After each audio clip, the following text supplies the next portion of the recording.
Hello and welcome to the All Things Podcast. Being spontaneous is something that I've lived in this life a lot and found out that some of the best things I've ever done in my life, some of the best blessings I've ever had in my life have come because I dared to jump into the spontaneous. And right now, I'm literally doing it again. I'm on a walk in Brussels, Belgium, and I had my microphone with me because it was connected to my camera. And I sometimes like to come and, well, I haven't done it a lot, but sometimes I walk and take pictures. And so randomly I had my microphone with me, and suddenly now it's in my hand and I'm speaking to you. So this is a very spontaneous moment, but I think this is exactly what I want to do. Kind of speak my mind into a box, into a podcast, because I have a lot of thoughts about humanity, psychology, philosophy, science, and all those things, pop culture, and all that. So here we are, first episode of All Things Podcast, where we try to understand the world, which kind of means understand ourselves. Because in the end, the world only looks like what you look like from the inside. And some of you will definitely get that. Some of you will still think kind of like, what? What is this guy talking about? But I hope we can all just share our ideas about these types of thoughts, because I'm very interested in, like, what do you see? You know, what is life to you? How does it feel? What do you see? Is my question. So, in this first episode, I think I'll try to explain what I see in different things, like the people who have followed my channel for some time know that I just traveled for 6 months in Asia and came back. I'm in Belgium now for 2 more days from the recording of this podcast, and after that I'm going back to Finland for about 20 days. My brothers have their graduation there, so I'm going there. And after that, I'm moving to Greece. I got a job from Netflix and to set up my new channel and stuff like that. I'll need a salary, of course, and a place to live because I'm homeless right now. So yeah, this is my situation, and I have so many thoughts about humanity and just about the world. From my trip, and also before that, of course, but my trip heightens my awareness of how similar and how different we are as humans, as the human race. So I want to share that with you and hear what you have to say about what I've seen and what you've seen in the world. I'm very excited in some of the things that I've noticed that seem to be the direction, or not even direction, but kind of the algorithm of the universe, is how I would describe it. You know, like the way things are set up in the places that we don't control. And I'm very pleased that this trip was a lot in research of this, like how much of the stress, how much of the control we think we have to have in life, how much of it is actually necessary, and how much are we taken care of. I talked with my brother and I came up with this kind of image of what I feel like the world is after this trip, and I'll tell you more about the concrete things that happened on the trip to make me feel like this. But this is I don't now remember the word. Metaphor. Yeah, metaphor. That's the word. But this is the metaphor I would use. The metaphor is we're born, or like not born, but even before we're born, we go into the womb. Or first there's the, you know how it happens. People make that sweet love, and sometimes egg gets fertilized, and then you started from that. Okay, and you're in the womb. Imagine already how much the universe has conspired so that you would, I don't know how we want to say this, so that you would be born, that the life form that you are would become. Already, like you had no control there, you did nothing. I'm sorry if you take credit for it, but you did nothing yet.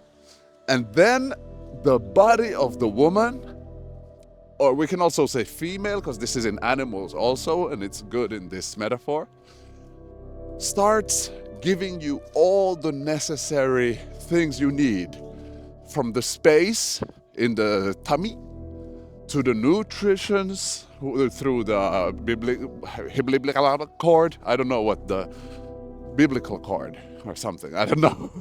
Please tell me in the comments, what is it called? The thing that gives nutrition to babies in the stomach? Fetuses, I guess. And yeah, the mother does not control this either. She controls what she eats and stuff, but she cannot be like, okay, now I'll set up this biblical cord, or it's not in her control, but it's just the universe, it's just biology, it's the world doing itself, giving you the possibility to gather energy, to build a body. Okay, you see what I mean? Now that happens, you're in the womb, and everything you need happens. The water, boom, you turn to get born. And yeah, talk to a biologist, they know better about all these birthing things. I have no idea about this, but then you come out into the world. And we have this saying like, oh, the world is a bad place, or the world is a cold place and it's dangerous, and da da da da da. Allow me to disagree, like very much disagree to this. So yes, it's hard in a way. I won't say it's just dancing on roses, definitely not. But what I'm saying is, I don't think the womb ends in the womb. I think we're in a way being taken care of even after that. Like there are some similar patterns going on around here than in the womb differently. We have a survival instinct. Like that's not a given. And all of this comes from, you can't just think like, oh, well, it's biology. Like we don't know why anything is what it is. So let's not take it for granted in this moment, just to see this perspective I'm trying to give, to lessen our fear of the world, And I've been studying this, like I've been doing research on how much I can let go so that I really know the nature of the universe. So, okay, then we're born, we get all this, we get 2 feet, we become really like, okay, first we have 2 parents who have this biological need to keep us safe. They're yelling at coaches and shit. That's because they want to protect you. There's this biological deep need of securing that this form of life that is here will move on, continue, and create more life and all of this. It's coded into us, And yeah, and then you learn from them and everything around you. Like already you have this possibility of learning, of gathering data, information, and being creative to put it in your own situation and use it to survive, to live, to live. I would think is better than survive. This is all coded into you. It's not, yeah. Then, now you learn that it's a dangerous place and everything, and you watch TV and news, and you kind of download your software to be very, very cautious, live in fear, security. I have to have savings. I have to move like this. If I don't have ABC, I'm in trouble. Like we live in fear a lot. So I wanted to test this. How much do I have to plan? It's already before this trip I've done it, but I'll give the physical world examples from my trip. And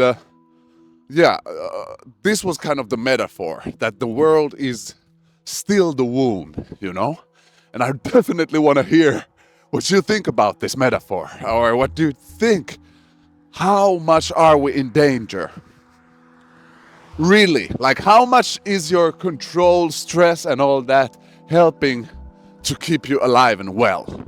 That's my question, because I think that's happening automatically. We're stressing and controlling, and because we are safe after, we think it's the stressing and controlling that did that, but that maybe already happened. Like that's the world, the universe is doing that you are fine right now.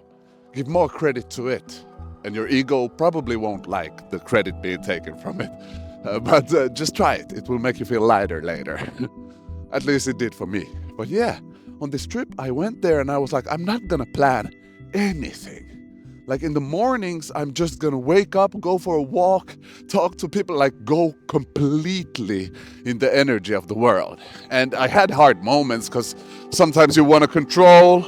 Sometimes because you didn't control as much, something bad happens, like I lost my passport, or it was stolen actually, which makes you go back to those survival mechanism feelings, like, oh no, I don't have my passport, I'm in freaking Vietnam, like what the fuck do I do? But even in that moment, I practiced to kind of be mindful, like what's really going on now? I have 2 legs, 2 hands, I have a smart mind. I know how to navigate socially and bureaucratically in this world. I have more riches, even if my card got stolen. So I still had 1 card though.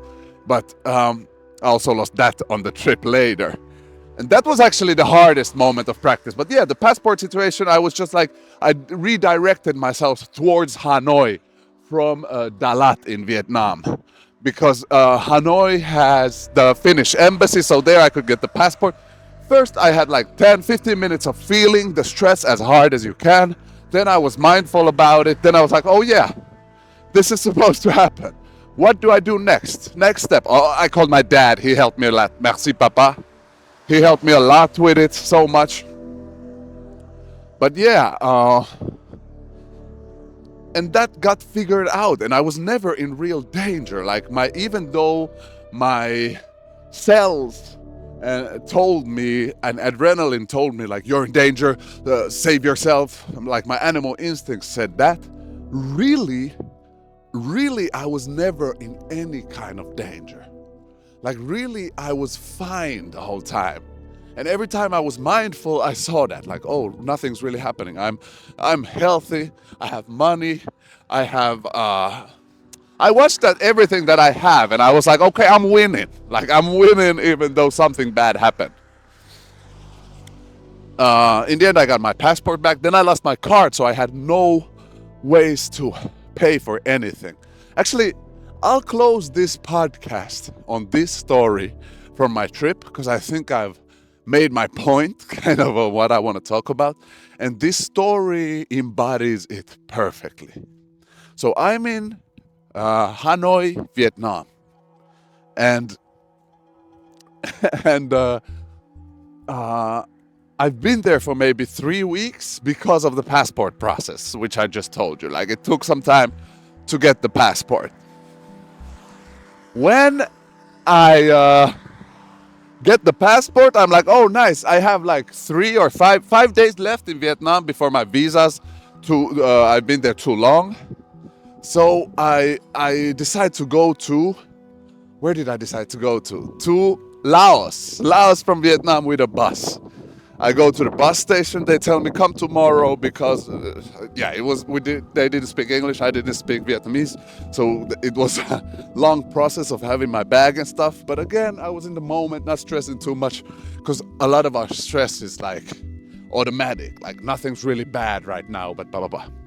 Okay, I'll just wait a second.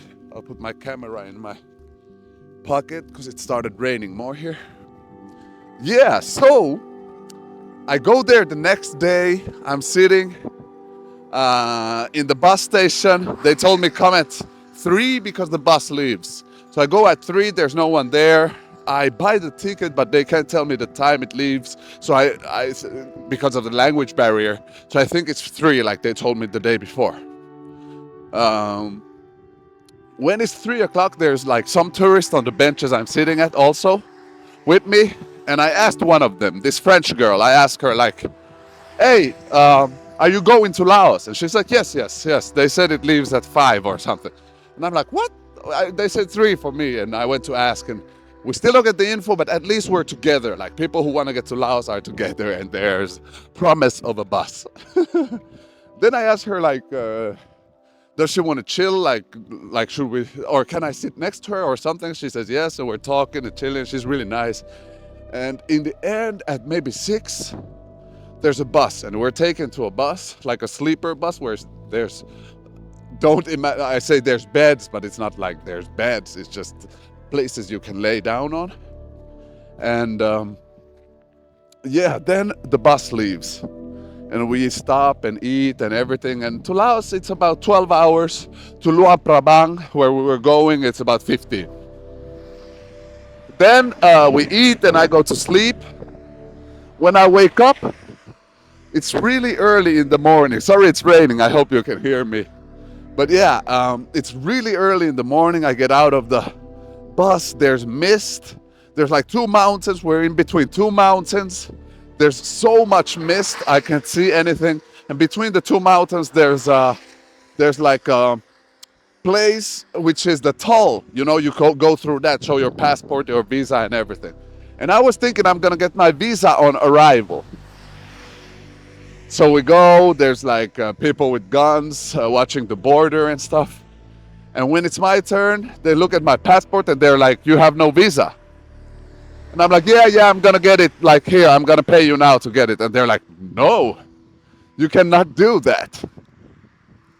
And I'm like, what? Wait, bruh, because, you know. And they say, no, you have to go back to Hanoi, the 12 hours. We had ridden 12 hours to the border. You have to go back to Hanoi with a bus. And then you can get the visa there and come back. I had paid maybe 70 euros for this bus, and I was like, oh shit, really? Can't I do anything? Blah, blah, blah. When is the bus going back? And they're like, we don't know. So I have to get out of there early morning, like maybe 5 o'clock. And then there's a little kiosk, or not little kiosk, it's like a house, wooden house, but the front of it is a kiosk. So I go there. And I asked them, like, can I have a banh mi, this bread, Vietnamese bread thing for breakfast? And they give me one. And then I see there's a wife, she sells me the banh mi. There's a husband, he gives me like a hammock where I can chill inside. And they have 4 children. One is my age, then the others were a bit younger. So I chill there. I don't know when the bus goes. So I eat, I watch something on my phone or read or something. I think I was reading. Yeah, I was out of battery also. So I was reading this book. The Atlas 6 was the book. And every like 15 minutes I had to go outside to check if there's a bus. Because I don't know if there's gonna be a bus or what the hell is going on. So then I decide after 2 hours, like, I can't do this like this, because if the bus passes, I'll be fucked, to be honest. Like, I'm gonna have to live here. But the bad thing is I didn't know it's gonna be 6 hours, 5 days, whatever it's gonna be. But this was a big practice for me, honestly. Like, I was thinking of the moment, how really I'm so fine. Like, to be honest with you, the stress hormones didn't really go up that high. I was like, anyways, I'm fine. I got money, I got my passport, I don't have a visa, but I just didn't see any danger. So I was like, okay, this is an inconvenience. This is like not how I planned this.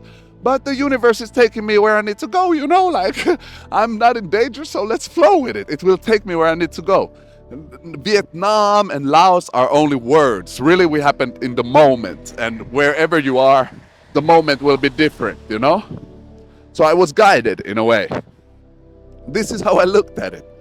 So then I lay in the hammock and started fantasizing. This is a funny part, but it's because I started fantasizing about starting a life there at the Laos border. Like what a story it would be. Like marry the daughter that's my age, start helping them with their kiosk thingies, and move there. And I really I spent maybe 30 minutes living in that kind of alternate reality. And in the end, I got out of there also, and later on, like I had been there maybe 3 hours now, some people got out and the mist got off, and I started talking to the people, and they were nice and everything. So in the end, 6 hours later, there was a bus. The people that I had made friends with helped me get on the bus, because this is not a bus stop, I shouldn't be able to get on the bus. But I was stuck like in no man's land, not in Laos, not in Vietnam. So they talked me into the bus. I got into the bus, and this is so crazy. I accidentally go into someone else's bed in the bus, so they moved me and everything. And in the middle of the road, so it has been now 12 hours to the border, 6 hours at the border, and now we're going back to where I started from the 12 hours, So the bus driver comes to me in the middle of the road and says like, hey, you're gonna pay us, right, for this road? Like it's something, maybe 50 euros. So I'm like, okay, let's get to the ATM, so I can get them the money. We go to the ATM, I get the money. There's this Portuguese guy with me, we're talking and stuff. And then we go back to the bus, and they bought a lot of chicken with this money on the bus, and they ate it and chilled. It was okay. Then we get back to Hanoi 12 hours later. Now it's been almost 30 hours of traveling. I've just been reading my book because I have no battery. And we're back in Hanoi. I get off the bus, and it's the identical same place with the same bench where I met the French girl that now, we said bye at the border. Heartbreaking stuff, fellas. And then I just start laughing at the bus station back in Hanoi. Like, it's been 30 hours and I'm in the same fucking place. It was so funny. And okay, then after this, I book a hostel from Agoda, and it's maybe 15 minutes away with the scooter. I take a scooter taxi and go there. It's in these, like, between these houses, like little roads between houses. And then I stop, the scooter leaves, I walk to the place, and boom, there's only a wall there. There is no hostel. So I'm like, no, like, nothing's gonna go right today, it seems like.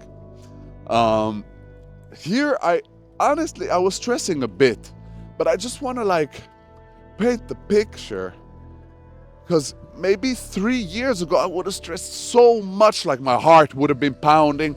I would have maybe even cried, or the emotion of sadness and hate, kicking a wall or something, would have been very strong. I don't know how I would have reacted, but it would have been like a strong bodily feeling that I had to express. But this time, it was like, I was tired. It had been 31 hours or something, 30 hours, let's say. But I wasn't even close to giving up, even on the road that could take me to giving up, I was fine. In the end, I was fine. I was annoyed, but I was fine, And then I see these people next to that wall.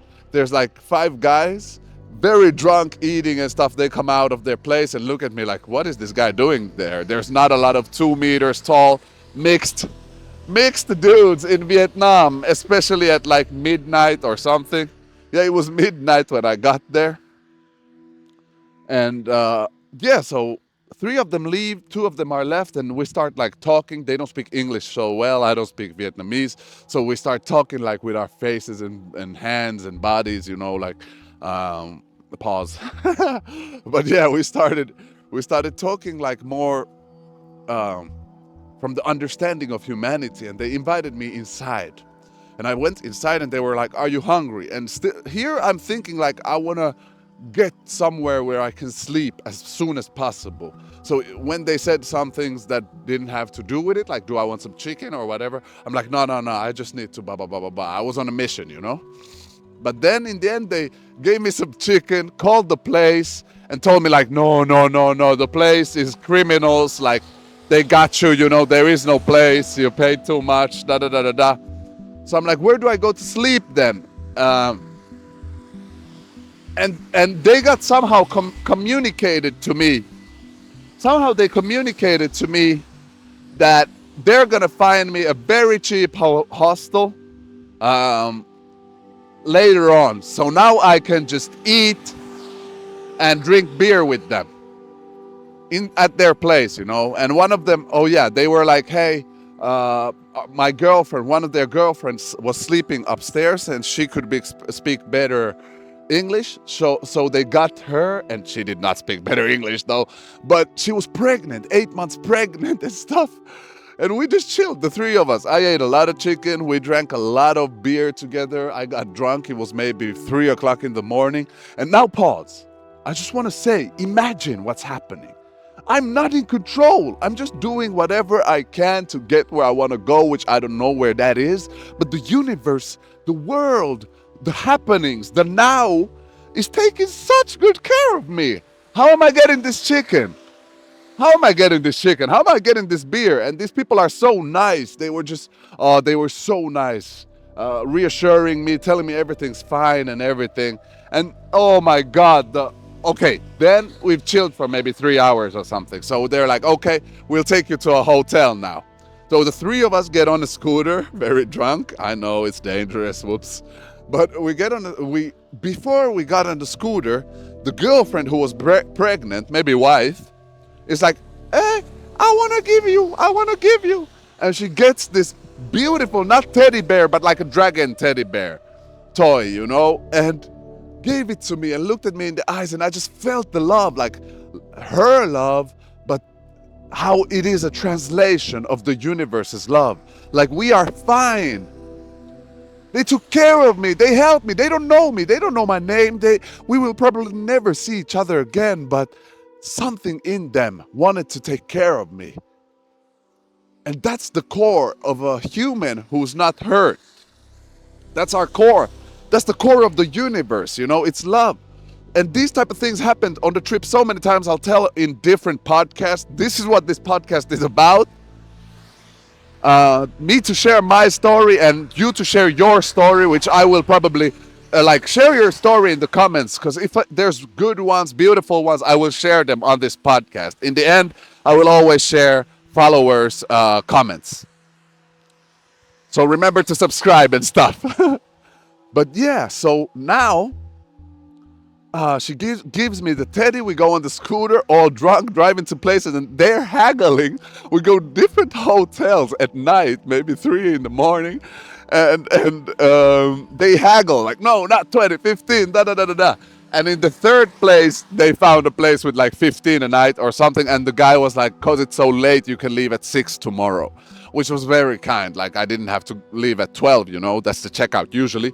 So we hug. We tell each other how beautiful we are, like, "Oh, you're such a nice guy. Thank you so much. You saved me." And they're like, "You are so nice." We had like a party, like a dinner party together, just randomly, you know. I have my bags and everything. And then I go to the hotel, and I sleep well. No, I didn't. Actually, that same night, I want to cancel that Agoda booking, and they asked for the 4 last numbers of my card. I look in my wallet, boom. Card lost. I don't know where it is. Imagine, did you just hear this whole night? It was maybe 35 hours I had been on the road without being in a hostel or hotel or bed or anything. And now I realize my card is lost. So this was the moment on my trip where I was tested the most. Do you know that you are safe? Because you've lost your passport and card. It has been a struggle. You got your passport back now. Well, you heard the whole story, and now your second card is lost. And I realized I left it when I got money for the people on the bus when we were going back to Hanoi, you know. So I'm like, oh shit. And I call my dad, leave the hotel, like I'm all freaking, oh my God.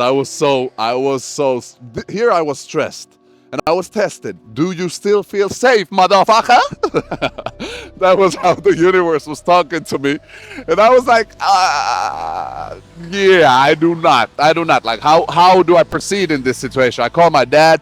I remember it was a very emotional call. Like, I'm like, I don't know.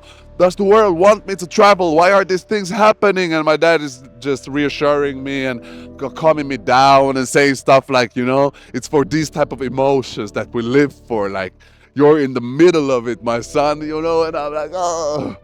Like, that helped a lot because that was somehow the universe's voice again. A parental a parental archetype, and God in this archetypical form telling me I'm fine still, but now I don't have money, so I only had some cash, So I go, my dad says, go to the hotel, sleep very well,